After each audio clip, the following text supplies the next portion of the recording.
Okay dear aspirants, so I am hoping कि आप सबकी तैयारी बहुत जोर शोरों से चल रही होगी और इसी बीच में आपका थोड़ा सा समय लेने के लिए हम लोग आ गए हैं।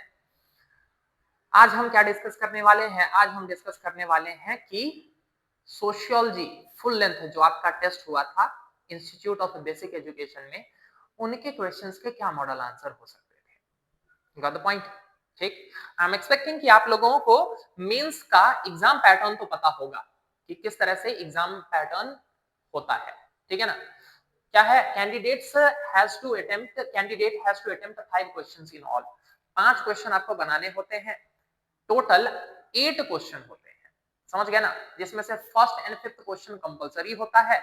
उसके अलावा जो बाकी के 6 क्वेश्चंस बच गए, उनमें से एक सेक्शन से 2 चूज करके, एक सेक्शन से 2 क्वेश्चन चूज करके आपको टोटल 3 क्वेश्चन बनाना है, ठीक है ना? मतलब एक क्वेश्चन एक सेगमेंट से ही आप तीनों नहीं चूज कर सकते हैं, आपको 2 चूज करना है। एक दूसरा जो है वो दूसरे सेक्शन से ही आपको चूज करना होगा, ठीक है ना?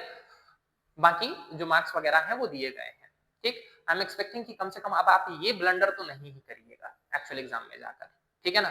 क्यों? क्योंकि अगर आपने ये ब्लंडर कर दिया है तो एग्जामिनर सीधे उस क्वेश्चन के मार्क्स को काट देगा, समझ गए ना? जैसे अगर आपने ये सातों के सातों क्वेश्चन बना दिए ना, तो वो सीरियली चेक करेगा, स्टार्टिंग के 5 क्वेश्चन के मार्क्स देगा, बाद के 2 क्वेश्चन के मार्क्स काट देगा, ठीक है। अगर आपने मान के चलिए फर्स्ट, सेकंड, थर्ड और फोर्थ क्वेश्चन भी कर दिया, तो सिंस आपको एक सेक्शन से कंपलसरी क्वेश्चन के अलावा 2 ही क्वेश्चन करने थे, तो वो फोर्थ क्वेश्चन को काट देगा सीधे, समझ गए ना? ठीक। तो इन चीजों का ध्यान रखिएगा। मैं एक्सपेक्ट कर रहा हूं कि आप लोग ये ब्लंडर तो नहीं ही कीजिएगा एक्चुअल एग्जाम में जाके।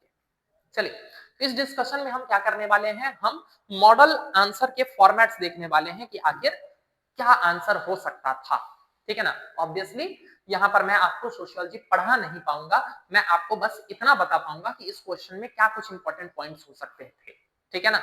ये जो स्ट्रक्चर होता है ये अपने आप में बहुत ही सब्जेक्टिव होता है, तो आपके अपने अपने स्ट्रक्चर्स हो सकते हैं, ठीक है। चलिए, let's start our discussion. How did the industrial revolution pave the way for establishment of sociology? दो कीवर्ड है, पहला इंडस्ट्रियल रेवोल्यूशन, दूसरा है सोशियोलॉजी, ठीक है। ऑब्वियसली इंडस्ट्रियल रेवोल्यूशन से स्टार्ट कीजिएगा, क्या था थोड़ा सा बता दीजिएगा, फिर बताइएगा कि इंडस्ट्रियल रेवोल्यूशन ने किस तरह से कॉन्ट्राडिक्टरी सिचुएशन क्रिएट किया यूरोपियन सोसाइटी में। एक तरफ तो ह्यूमन ग्रोथ को दिखा रहा है क्योंकि प्रोडक्शन काफी तेजी से बढ़ रहा है, और दूसरी तरफ ह्यूमन के डाउनफॉल को दिखा रहा है क्योंकि स्लम्स, क्राइम्स वगैरह बहुत ज्यादा बढ़ते जा रहे थे, ठीक है ना? आप लोगों ने देखा होगा चार्ली चैपलिन की जो पुरानी मूवीज वगैरह थी ना, उसमें आपको दिखता है कि कैसे इंडस्ट्रियलाइजेशन के कारण लोगों की कंडीशन खराब होती जा रही थी। तो एक तरफ तो बहुत अच्छा, दूसरी तरफ बहुत खराब, और इसी कारण से क्या है, उस टाइम के जो स्कॉलर्स थे उन लोगों के मन में ये क्वेश्चन उठा कि why these contradictory situations are emerging and if they are not useful for us, how to control them, how to predict them, and the quest for these questions led to the rise of sociology as a distinct discipline. Clear? The next one is explain value free sociology. Value free sociology का क्या मतलब है? देखिए, ये term जो है वो weber से एसोसिएटेड माना जाता है, वेबर ने ही इस टर्म के बारे में बात किया था, ठीक है ना? आप लेकिन यहाँ पर लिंक कर सकते हैं, ऑब्वियसली वेबर से बाहर निकल के आप चाहें तो इसको पॉजिटिविज्म स्कूल से भी लिंक कर सकते हैं। आप बताइएगा कि पॉजिटिविज्म बिलीव्स दैट कि the subject matter of sociology should be close to natural sciences, hence in order to achieve that, मतलब the values of the researcher should not get in the way of the research, ऐसा नहीं होना चाहिए। इसीलिए आप बताइएगा कि email डर्कीम ने सोशल फैक्ट का कॉन्सेप्ट दिया और उन्होंने बताया कि social fact is the subject matter of sociology and they should be treated just like fact, समझ गए? फिर वेबर का बताइएगा, वेबर ने कैसे वैल्यू न्यूट्रलिटी के कॉन्सेप्ट को दिया। उन्होंने बताया कि कंप्लीटली वैल्यू से दूर हो पाना इस तो बहुत नेक्स्ट टू इम्पॉसिबल है, तो उन्होंने रास्ता बता दिया। क्या रास्ता बताया? कि आप टॉपिक जो है वो अपने वैल्यूज के हिसाब से चूज कर लीजिए, लेकिन फिर बाद में रिसर्च करते वक्त वैल्यू न्यूट्रल रहने की कोशिश कीजिएगा, ठीक है ना? थोड़ा सा बता दीजिएगा कि वैल्यू फ्री सोशियोलॉजी क्यों जरूरी है। क्यों? क्योंकि अगर वैल्यू रहेगा तो रिसर्च की रिलायबिलिटी और वैलिडिटी दोनों क्वेश्चन के अंदर रहेगी, ठीक है ना? ऑब्जेक्टिविटी नहीं आ पाएगी, and that is why value free sociology. Explain ही करना था सीधे। What is variable? सिंपल सी बात है, variable that varies is variable, ठीक है। Discuss its use in social research, आखिर सोशल या सोशियोलॉजिकल रिसर्च में इसका यूज क्या होता है वो बताना है आपको। वेरिएबल बता दीजिएगा, डिपेंडेंट इंडिपेंडेंट वेरिएबल दोनों समझा दीजिएगा, और फिर बताइएगा कि किस तरह से इंडिपेंडेंट वेरिएबल में चेंज करके डिपेंडेंट वेरिएबल में होने वाले चेंज को देखना ही सोशियोलॉजिकल रिसर्च है। एक एग्जांपल के साथ बता दीजिएगा। तो यही है इसका यूज सोशियोलॉजिकल रिसर्च में। उसके अलावा अगर चाहें तो आप थोड़ा सा एक्सट्रेनियस वेरिएबल उसके बारे में भी बता सकते हैं कि किस तरह से डिपेंडेंट और इंडिपेंडेंट वेरिएबल के अलावा भी कुछ वेरिएबल्स ऐसे होते हैं जो छिपे होते हैं and they can influence sociological research. So a sociological research is what? Take understanding the change in dependent variable by changing independent variables. Clear? How does self develops according to need? Need के हिसाब से self का development कैसे होता है? बहुत simple सा question, straight forward. Need के बारे में चाहे तो एक लाइन बता दीजिएगा, वो सिंबॉलिक इंटरेक्शनिज्म, फिर तुरंत आ जाइएगा सेल्फ पर। ठीक है, self and society are twin bond. Clear? तो तुरंत सेल्फ पर आ जाइएगा कि उन्होंने सेल्फ को क्या बताया था। Play stage, game stage. Play stage में सिग्निफिकेंट अदर, गेम स्टेज में जनरलाइज्ड अदर। इनके साथ इंटरेक्ट करके पहले में इमिटेशन से सीख रहा है, दूसरे में कॉग्निटिव एबिलिटी रैशनली सीख रहा है, सेल्फ डेवलप हो रहा है। सेल्फ के दो पार्ट होंगे, आई वी, थोड़ा सा बताइएगा, बात खत्म। हाउ डज, ठीक है ना, कैसे सेल्फ डेवलप होता है बता चुके हैं आप। इलेबोरेट पार्सन्स एजीआईएल फ्रेमवर्क, बताइएगा। पार्सन्स ने सोशल सिस्टम की थ्योरी दी थी जिसमें एजीआईएल फ्रेमवर्क की बात की थी। एजीआईएल सोशल सिस्टम के बारे में चाहे तो थोड़ा सा आप इंट्रोडक्शन में डाल सकते हैं। A for adaptation, G for goal orientation, I integration, L for latency. बता दीजिएगा चारों के बारे में एक एक पैराग्राफ डाल दीजिएगा एग्जांपल के साथ। पॉलिटिकल सिस्टम, पहला इकोनॉमिक सिस्टम, पॉलिटिकल सिस्टम, तीसरा जो है वो आपका लीगल कल्चरल सिस्टम, चौथा family and all those things. Clear हो गया? तो एजीआईएल फ्रेमवर्क इलेबोरेट ही करना था, बस खोल के दिखाना था। आराम से बता दीजिएगा, क्रिटिसिज्म वगैरह की यहाँ गुंजाइश नहीं है। Next one is discuss open and closed system of stratification with example. Stratification, closed system of stratification, obviously आपको अपना आंसर स्ट्रैटिफिकेशन के डेफिनेशन से स्टार्ट करना होगा। तो सोसाइटी को डिफरेंट डिफरेंट ग्रुप्स में बांटकर उनको स्ट्रक्चर में सजा देना, दैट इज स्ट्रैटिफिकेशन। ओपन और क्लोज्ड सिस्टम के बारे में बताना है। क्या कीजिएगा, तुरंत लेके चले आइएगा किनको, कृत्रिम स्वरूप को बताइएगा। ओपन सिस्टम जिसमें मोबिलिटी हो, क्लोज्ड सिस्टम जिसमें मोबिलिटी नहीं हो, उनको हम क्या कहते हैं, ओपन सिस्टम और क्लोज्ड सिस्टम। ठीक है, फिर कृत्रिम स्वरूप को ही कोट कर दीजिएगा, बताइएगा कि no system is completely open, no system is completely closed, even in a so called open system there is some degree of resistance, and even in a so called closed system there is some degree of what, mobility. Clear हो गया? आराम से बता सकते हैं, example वगैरह दे दीजिएगा, class और स्टेटस, एक ओपन सिस्टम का, एक क्लोज्ड सिस्टम का। स्ट्रेट फॉरवर्ड क्वेश्चन है, कोई बाएं दाएं की गुंजाइश है नहीं। Explain the probability sampling strategies with example. Probability sampling बता दीजिएगा क्या होता है, पहले तो सैम्पलिंग के बारे में ही बता दीजिएगा, ठीक है ना, कि पूरे होल के ऊपर तो रिसर्च कंडक्ट नहीं होता है, तो क्या किया जाता है, उस होल में से एक छोटे से पार्ट को ले लिया जाता है व्हिच रिप्रेजेंट्स दैट होल, उसी को हम सैंपल कहते हैं। सैम्पलिंग में प्रोबेबिलिटी सैम्पलिंग क्या होता है, रैंडमली चूज कर लेना, जिसमें सबके चूज होने की इक्वल कैपेबिलिटी होती है। बता दीजिएगा कि ऐसा क्यों किया जाता है, ताकि रिसर्चर अपने बायसनेस को कम कर सके। समझ गए ना? इसके दो तीन तरीके होते हैं जो क्लास में आपको बताया गया है, systematic random sampling, stratified random sampling, वो बता दीजिएगा। मतलब रैंडम सैम्पलिंग का वही मतलब है प्रोबेबिलिटी सैम्पलिंग, ठीक है ना। तो systematic probability sampling, stratified probability sampling, cluster sampling भी होता है, वो भी बहुत हद तक प्रोबेबिलिटी के अंदर ही आता है। ठीक है, तो ये था आपका पहला क्वेश्चन। Now moving on to second questions. यहां से आपके क्वेश्चंस थोड़े से बड़े हो रहे हैं, 20 मार्कर और 15 मार्कर हो रहे हैं, ठीक है ना। देखिए पहला क्वेश्चन क्या कह रहा है, एक्सप्लेन सोशल स्ट्रैटिफिकेशन। आखिर सोशल स्ट्रैटिफिकेशन को समझा दो, खोल के बता दीजिएगा डेफिनेशन पूरा। आप जानते हैं सोशल स्ट्रैटिफिकेशन का क्या डेफिनेशन है, क्या स्ट्रक्चर है, ये सारी चीजें आप जानते हैं।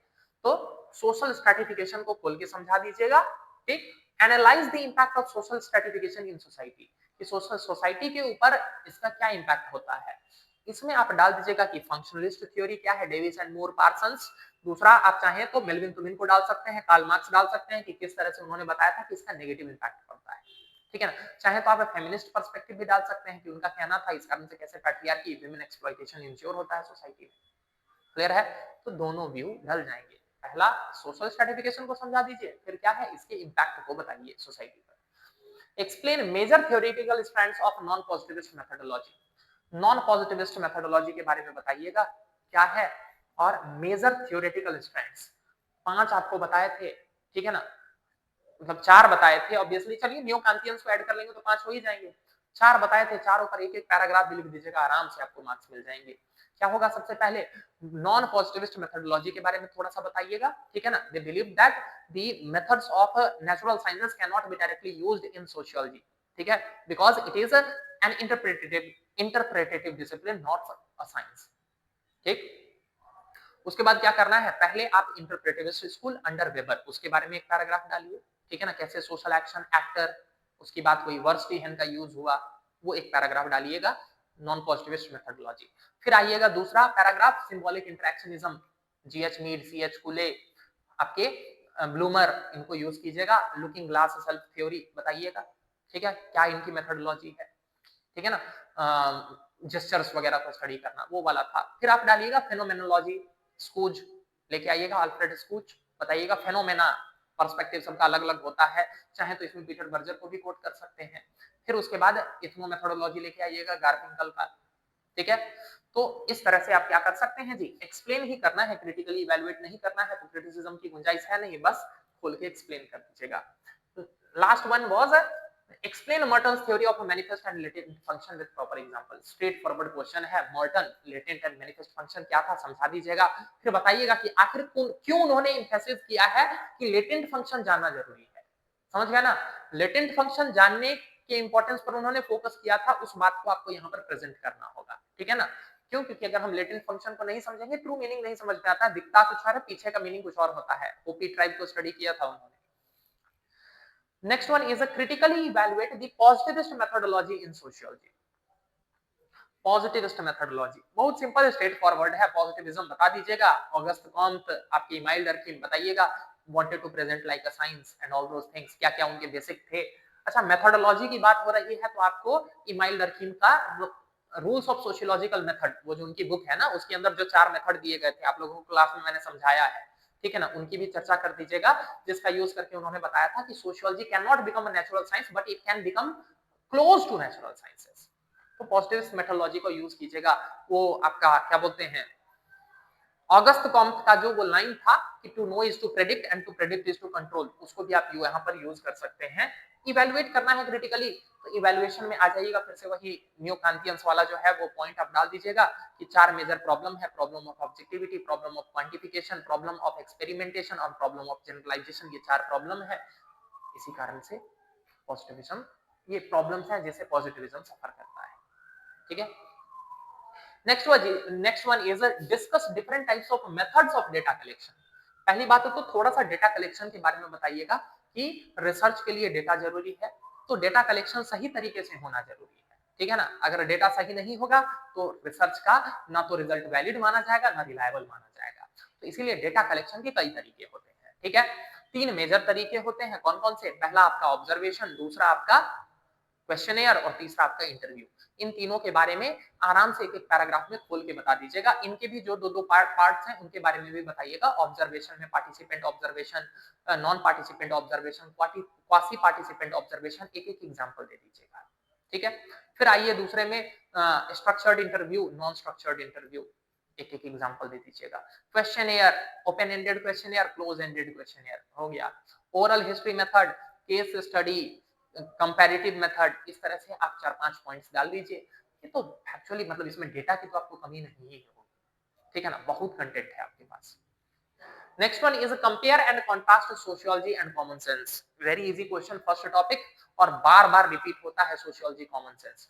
कंपेयर भी बोल रहा है और कॉन्ट्रास्ट बोल रहा है, तो जब भी इस तरह की टर्मिनोलॉजी मिले ना, कंपेयर करना, तो कंपेयर करने में क्या होता है, आपको सिमिलैरिटी भी बतानी होती है, आपको डिफरेंसेस भी बताने होते हैं, दोनों चीजें बतानी होती है। तो सोशियोलॉजी को डिफाइन कीजिए, कॉमन सेंस को डिफाइन कीजिए, दोनों में सिमिलैरिटी भी बताइए, दोनों में डिफरेंसेस भी बताइए, और दोनों एक दूसरे को कैसे कॉम्प्लीमेंट करते हैं वो बता दीजिए, आपका आंसर हो गया। क्लास में बहुत डिटेल में बताया गया है और इसी स्ट्रक्चर में बताया गया है, ठीक है ना। ऑब्वियसली मैं आपको यहाँ पर पूरी कहानी नहीं समझा पाऊंगा। Next, moving on, fourth number question, how are human beings alienated, how can it be changed. Obviously alienation सुनते ही आपको याद आ जाना चाहिए कि ये कौन है जी, कार्ल मार्क्स का कॉन्सेप्ट है। आराम से समझा दीजिएगा कि एलियनेशन का क्या मतलब था, detachment from self and from society, that was alienation according two marks, ठीक है। थोड़ा सा बताइएगा नेचुरल एलियनेशन के बारे में, जब प्रिमिटिव में था, क्योंकि हाउ पूछ रहा है तो बताइएगा कि इनिशियली भी एलियनेटेड था लेकिन फिर धीरे धीरे उसके ऊपर कंट्रोल कर लिया, and later on marks was mainly concerned with explaining alienation in capitalist society.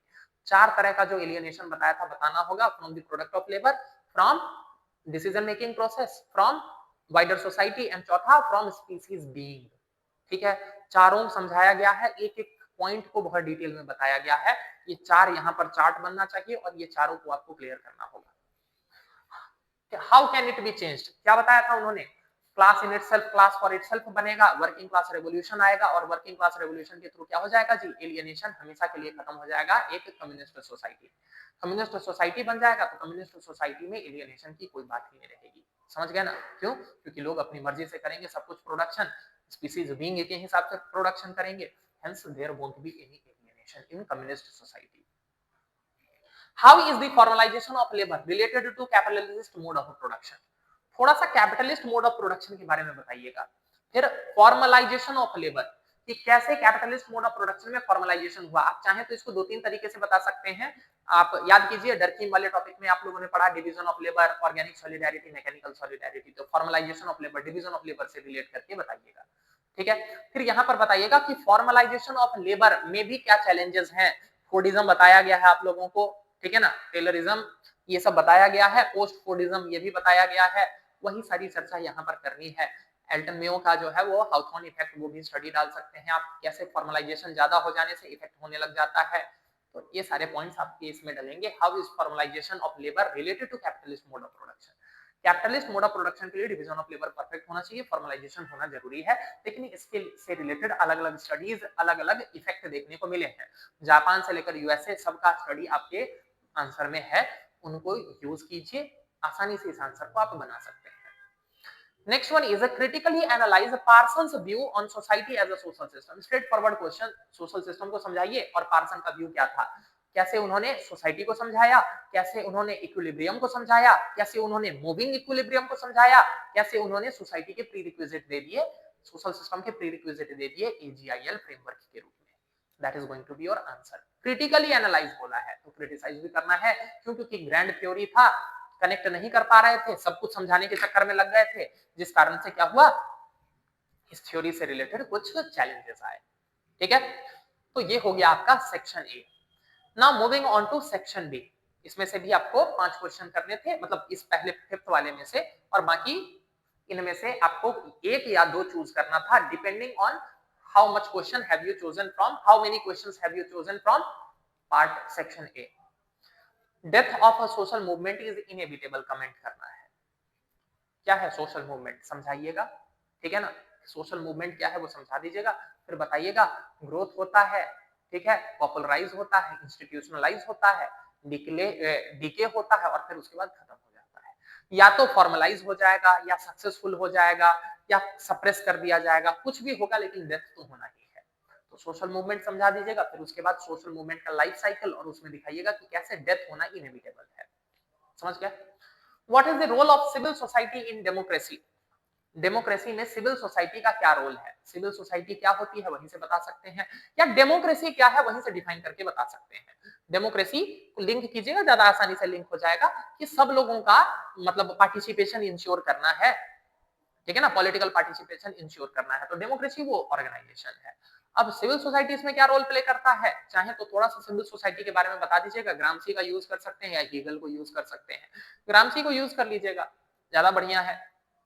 बता दीजिएगा कैसे ब्रिज है, ठीक है ना, कैसे जो है वो जो लोगों के एस्पिरेशन को सरकार तक पहुंचाता है, और सरकार की बात जो है वो लोगों तक पहुंचाता है। तो पॉजिटिव रोल्स दो तीन बता दीजिएगा, लेकिन नेगेटिव रोल्स भी बताइएगा, क्यों, क्योंकि यहाँ केवल आपसे रोल बोला है, तो रोल तो पॉजिटिव भी हो सकते हैं, नेगेटिव रोल भी हो सकते हैं। याद कीजिए मैंने क्लास में आप लोगों को नेगेटिव रोल्स भी करवाए हैं, या फिर सिविल सोसाइटी से रिलेटेड क्या नेगेटिव रोल्स हो सकते हैं।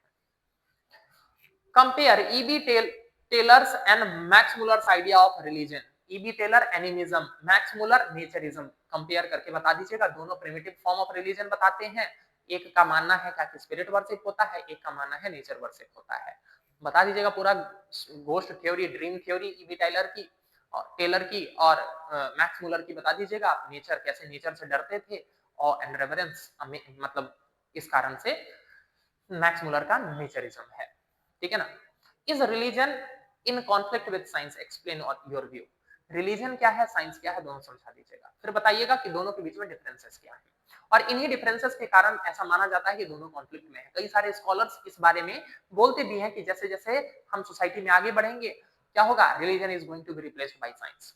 लेकिन फिर बताइएगा कि कंप्लीटली कॉन्फ्लिक्ट में नहीं है, दोनों में सिमिलैरिटी भी है, both are product of human mind, both try to deal with the questions associated with human life, और दोनों मिलकर क्या करते हैं, लोगों की एंजाइटी को शांत करने की कोशिश करते हैं।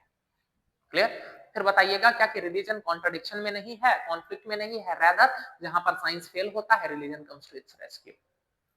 क्लियर है। Next one, fox replaces lion, explain the theory. Pareto की थ्योरी सर्कुलेशन ऑफ एलिट, ठीक है, परेटो की चर्चा करनी है, नाम नहीं लिखा तो वो आप है, समझ गया ना। फॉक्स एंड लायन दिमाग में तुरंत आना चाहिए, विल्फ्रेडो परेटो, ठीक है। क्या बोलते हैं, फॉक्सेस के बारे में बताइएगा, क्या उनके अंदर पर्सनल कैरेक्टरिस्टिक्स होते हैं। ऑब्वियसली परेटो की पूरी थ्योरी है वो जो ऐसा मानती है कि एलीट के पास कुछ पर्सनल कैरेक्टरिस्टिक्स है जो उनको बाकियों से अलग बनाता है, जो उनको बाकियों के ऊपर रूल करने के लिए एबल बनाता है। तो फॉक्सेस कौन थे, लायंस कौन थे, बताइएगा। फॉक्सेस के बारे में थोड़ा सा डिटेल पहले बता दीजिएगा कि फॉक्सेस के अंदर क्या क्या क्वालिटीज हैं, लायंस के ऊपर क्या क्या क्वालिटीज हैं। बताइएगा कि लायन कैसे जो है वो पावर में आता है, फिर कॉम्प्लासेंट हो जाता है, फॉक्स रिप्लेस करते हैं, फिर फॉक्स पावर में आते हैं, फिर कॉम्प्लासेंट हो जाते हैं, फिर लायन, और यही सर्कल चलता रहता है। This is the circulation of elite. Chart भी बना सकते हैं आप। What are the new family structures in developed countries. New family structure, family बताइएगा, जीपी मर्डॉक का जो डेफिनेशन है वो डालिएगा, फिर बताइएगा कि नए नए तरीके के फैमिली आ रहे हैं जो ट्रेडिशनल डेफिनेशन में सेट ही नहीं हो रहे हैं, चाहे लिव इन हो, चाहे लीगल पार्टनर हो, चाहे होमोसेक्सुअल फैमिली हो, चाहे सिंगल पेरेंट फैमिली हो, चाहे एम्प्टी शेल फैमिली हो, समझ गए, चाहे सरोगेट फैमिली हो, चाहे स्टेप फैमिली हो, चाहे वीकेंड फैमिली हो, अलग अलग तरीके के नए नए फॉर्म्स आ रहे हैं which are not fulfilling the traditional definition of a family, hence कौन सा टर्म, हाँ जी, household is getting prominence in today's world. Next one is how does mass media influences social change. Mass media के बारे में बता दीजिए, पहले social change के बारे में बता दीजिएगा, सोशल चेंज की डेफिनेशन से स्टार्ट कीजिएगा क्योंकि हमारे सिलेबस का टर्म है। फिर बताइएगा मास मीडिया कैसे पॉजिटिव चेंज ला रहा है, कैसे नेगेटिव चेंज ला रहा है, सिंपल, ठीक है ना। मास मीडिया के कारण अवेयरनेस बढ़ रहा है, जिस कारण से क्या हो रहा है, हम अपने राइट्स अपने ड्यूटीज को लेकर डिमांड कर रहे हैं, हमारे सोशल सोसाइटी में चेंज आ रहा है क्योंकि मास मीडिया के कारण कल्चरल कांटेक्ट हो रहा है बाकी वेस्ट से या बाकी कंट्रीज से, जिस कारण से वहां की अच्छी चीजें, इनोवेशन, बाकी चीजें जो है वो हमारी सोसाइटी में आ रही है, which is leading to change. Clear है। नई इकोनॉमिक प्रैक्टिसेस आ रही है, नई तरह के पॉलिटिकल सिस्टम्स आ रहे हैं, नए तरह के पॉलिटिकल आइडियोलॉजीज आ रहे हैं which are leading to change. Negative बताइएगा, नेगेटिव इसलिए बढ़ रहा है क्यों, क्योंकि मास मीडिया के का यूज किया जा रहा है गलत तरीके से भी, ठीक है ना। एडिक्शन, बिना मतलब का क्राइम्स वगैरह को, नए नए तरह के क्राइम्स इमर्ज हो रहे हैं, ठीक है। फिर से अब बताइएगा क्या कि मास मीडिया के यूज के कारण क्या हो रहा है जी, हमारी जो यूनिक आइडेंटिटी है या यूनिक जो कल्चर है दैट इज धीरे धीरे वो होमोजेनाइजेशन की तरफ बढ़ रहा है। तो पॉजिटिव नेगेटिव दोनों। Sixth number question, how do gender, ethnicity and race impact social inequality. सीधे सीधे है, तीनों के बारे में अगर एक एक पैराग्राफ भी लिखेंगे आराम से बता सकते हैं। सोशल इनइक्वालिटी को पहले समझा दीजिएगा क्या है, फिर बताना है आपको जेंडर, एथनिसिटी एंड रेस कैसे इंपैक्ट करता है, ठीक है। जेंडर के बारे में बताइएगा, पूरा बता सकते हैं सोशल इनइक्वालिटी, वो Lionel Tiger and Robin Fox वगैरह उनका यूज करके बता दीजिएगा कि कैसे उन्होंने समझाया था कि ये जो इनइक्वालिटी है ये नेचुरल है, ठीक है ना। जीपी मर्डॉक का भी आप एग्जांपल देकर बता सकते हैं, इनइक्वालिटी डिवीजन ऑफ लेबर से लिंक करके, ठीक है। आप चाहें तो इसके अलावा वो जो सोशल बायोलॉजी वाला जो कॉन्सेप्ट है वो भी ऐड कर सकते हैं, ठीक है ना। क्लियर। एथनिसिटी क्या होता है, एथनिसिटी थोड़ा सा बताइएगा, उसके बेसिस पर कैसे सोशल इनइक्वालिटी देखने को मिलती है। इसी के अंदर कितने पैराग्राफ आ जाएंगे, लैंग्वेज के बेसिस पर, कास्ट के बेसिस पर, रिलीजन के बेसिस पर, ठीक है ना, रीजन के बेसिस पर, कितने सारे तो इसी के अंदर आ जाएंगे। फिर आइएगा रेस के ऊपर, रेस में समझा दीजिएगा कि किस तरह से रेस, रेस को पहले समझा दीजिएगा क्या होता है, फिनोटाइप होता है, फिजियोग्राफिकल के बेसिस पर जो डिफरेंसेस होते हैं और वो कैसे सोशल इनइक्वालिटी से रिलेटेड है। Next one is power is not a zero sum game, discuss in light of Weberian and Parsonian motion. Power को समझाइएगा, is not a zero sum game. Weber की थ्योरी है, ऑब्वियसली आपको बताना होगा कि अगर एक पावरफुल हो रहा है तो दूसरा उसी के कंटेक्स्ट में कमजोर हो रहा है। अब इसी को समझाना है पार्सोनियन नोशन के थ्रू। तो पार्सोनियन नोशन ने क्या किया था, पार्सन ने क्या किया था कि उन्होंने वेरिएबल सम व्यू दिया था। उन्होंने बोला था क्या कि ऐसा कुछ नहीं है, फिक्स नहीं है, कांस्टेंट नहीं है। तो मेनली यही वेबर और पार्सन्स का जो अलग अलग व्यू है पावर से रिलेटेड, वही आपको यहाँ पर समझाना था। Next one is what is the idea of cultural lag. Ogburn का कॉन्सेप्ट है, बताइएगा कि मटेरियल कल्चर्स और मटेरियल चेंजेस जो है वो काफी तेजी से हो जाते हैं और नॉन मटेरियल चेंजेस जो है उतनी तेजी से नहीं हो पाते हैं, इसीलिए जो कंडीशन बनती है उसी कंडीशन को हम कहते हैं cultural lag. Why is it important to understand? Why is it important for understanding social change? Cultural lag के थ्रू हमको ये समझ में आता है कि सोशल चेंज के क्या इल इफेक्ट्स आ रहे हैं सोसाइटी के ऊपर, या सोशल चेंज में किस एस्पेक्ट में चेंज देखने को मिल रहा है, कौन सा एस्पेक्ट पीछे रह जा रहा है। ऑकबर्न की प्रॉपर स्टडी है। Next one is patriarchy found everywhere. Patriarchy समझाइए, कैसे हर जगह मिलता है ये समझाना है। How does it impact the division of labour between men and women. Classical debate, वही आपको Robin Fox, GP Murdock versus Ann Oakley. ठीक है, क्लास में ये डिटेल में करवाया गया है ये क्लासिकल डिबेट, ये कि क्या बोलते हैं उन्होंने कैसे दोनों को डिफरेंशिएट किया, कैसे उन्होंने समझाने की कोशिश की कि पैट्रियार्की या फिर जो सेक्सुअल डिवीजन ऑफ लेबर है वो किस तरह से है। इस पैट्रियार्की फाउंड एवरीवेयर, इसमें आप चाहें ना तो सिल्विया बॉल्बी का थ्योराइजिंग पैट्रियार्की उसको कोट कीजिएगा। उन्होंने समझाया था कि ये प्राइवेट अफेयर में भी देखने को मिलता है और पब्लिक अफेयर में भी देखने को मिलता है। तो उससे आप ये समझा पाएंगे कि इस patriarchy found everywhere, obviously it can be found everywhere. समझ गए।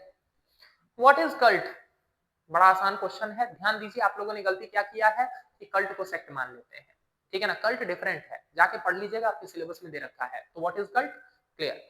Why cults are growing in today's world, बताया था मटेरियलिज्म के कारण स्पिरिचुअलिज्म खत्म होता जा रहा है, नए नए रिलीजियस के साथ कांटेक्ट हो रहा है, जिस कारण से अपने रिलीजन से रिलेटेड सेंस ऑफ सेटिस्फैक्शन धीरे धीरे कम हो रहा है, ठीक है ना। भाग दौड़ बड़ी जिंदगी, थकना मना है, तो रिवाइटल नहीं लेना है, कल्ट का सहारा लेना है, ठीक है ना। दूसरा मैंने आपको बताया था कि रिलीजन क्या करता है, रिलीजन में आप गॉड से सीधे क्वेश्चन नहीं पूछ सकते हैं ना, डायरेक्ट कांटेक्ट नहीं एस्टैब्लिश हो सकता है, लेकिन कल्ट लीडर से तो आप सीधे अपने क्वेश्चंस के आंसर सुन सकते हैं, ठीक है ना। तो वो भी एक सेंस ऑफ हमें वो देता है क्या कि मतलब जिसको हम मानते थे भाई उससे सीधे हम मिल पाए, सीधे हमने अपने क्वेश्चंस पूछ लिए। एग्जांपल देकर बता दीजिएगा। What is the difference between political parties and pressure group, बहुत आसान है, ठीक है ना, बताने की कोई जरूरत नहीं है। पॉलिटिकल पार्टीज आपने बता दिया, डिफाइन कर दिया, प्रेशर ग्रुप डिफाइन कर दिया, दोनों के बीच में डिफरेंस बता दिया, ठीक है ना, क्लियर। एक जो है वो पावर कैप्चर करना चाह रहा है, दूसरा पावर इनडायरेक्टली कैप्चर करना चाह रहा है, तीसरा जो है उसमें ओपननेस है, आप मल्टीपल के हो सकते हैं। पॉलिटिकल पार्टीज में ऐसा ओपननेस नहीं है, आप किसी एक पॉलिटिकल पार्टी के ही मेंबर हो सकते हैं। सब तरह के पॉइंट्स थे, खूब सारे पॉइंट्स बताए गए हैं। With increasing rationality, the notion of a nation is getting replaced by state. How far do you agree? पहले तो नेशन को ही समझा दीजिएगा कि नेशन कैसे एक इमोशनल साइकोलॉजिकल कॉन्सेप्ट है, ठीक है ना, जो रीजन वगैरह से जुड़ा रहता है, कैसे एथनिसिटी, कैसे हमारी आइडेंटिटी से जुड़ा मुद्दा रहा है। Whereas state is a political concept, वो बता दीजिएगा कि स्टेट के 4 प्रीरिक्विजिट हैं, पॉपुलेशन, टेरिटरी, गवर्नमेंट और सॉवरेनिटी, 4 हैं।